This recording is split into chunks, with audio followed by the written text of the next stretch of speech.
Hello, আসসালামু আলাইকুম guys. Welcome to Minhaj daily lifestyle পেজটিতে।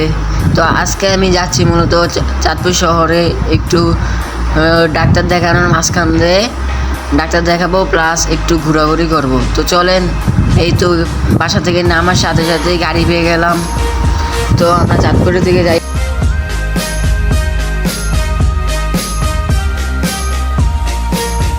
তো দেখতে দেখতে আমরা ডাক্তারের চেম্বারে তো আমরা এখানে এসেই প্রথমে ডাক্তার দেখাতে পারলাম। এই যে আমি ডাক্তার দেখিয়ে বের হলাম। তারপর আমি জোরে গেলাম আমার গিটারটা ঠিক করতে। গিটারটা ভেঙে যাচ্ছিল, তাই ওই আঙ্কেলের কাছে একটু দিয়ে আসলাম যে আঙ্কেল দেখেন যে গিটারটাতে কি হয়েছে।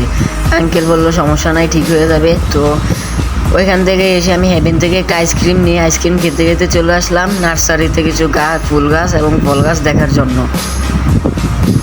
ফুল এবং ফল গাছগুলো দেখতে খুবই সুন্দর ছিল, দেখে মনটা ভরে গেল। তারপর দেখতে দেখতে আমরা আমাদের চাঁদপুর সদর জেনারেল হাসপাতালের সামনে গেলাম। এইটা আমাদের চাঁদপুর প্রেস ক্লাবের ওইখানেই অবস্থিত।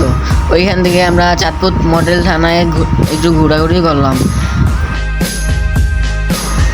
পুরোটা থানা আমরা ঘুরে দেখলাম। তারপর মডেল থানায় একটু ঘোরাঘুরি করার পর আমরা চলে আসলাম চাঁদপুর মাছঘাটে।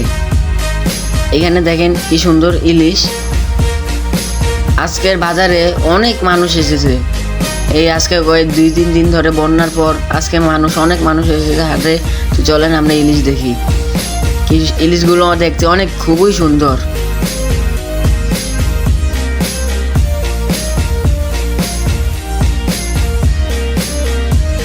তারপর আমরা মাছগুলো খুব ভালো করে দেখছি।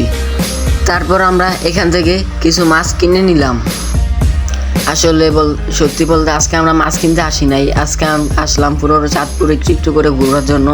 তো এর মাঝখান দিয়ে মাছ কিনা হয়ে গেল।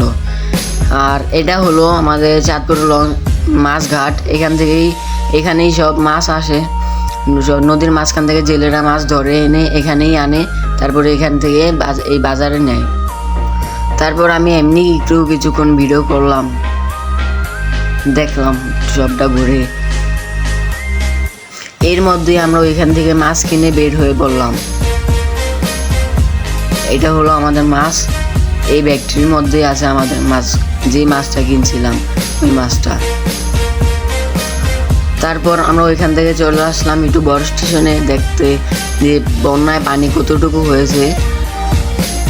তো দেখলাম আমরা যে বন্যায় পানি বেশ কিছুটা উপরে উঠে আসছে এবং খুবই সুন্দর একটা বাতাস।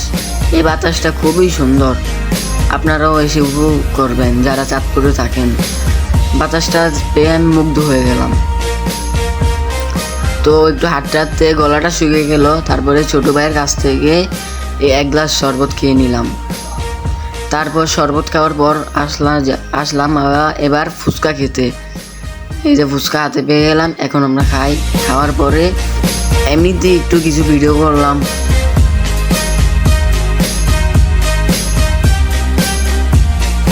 তো আজকের জন্য ভিডিওটা এখানেই শেষ। তো আপনারা সবাই ভালো থাকবেন, সুস্থ থাকবেন। আমিও বাড়ি যাই এবং আপনারা ব্লগটি উপভোগ করুন। আর হ্যাঁ, সবাই ভিডিওতে লাইক কমেন্ট শেয়ার বেশি বেশি করবেন। আর আমার এই পেজটিতে সবাই ফলো দিয়ে রাখবেন যাতে ভিডিও পান।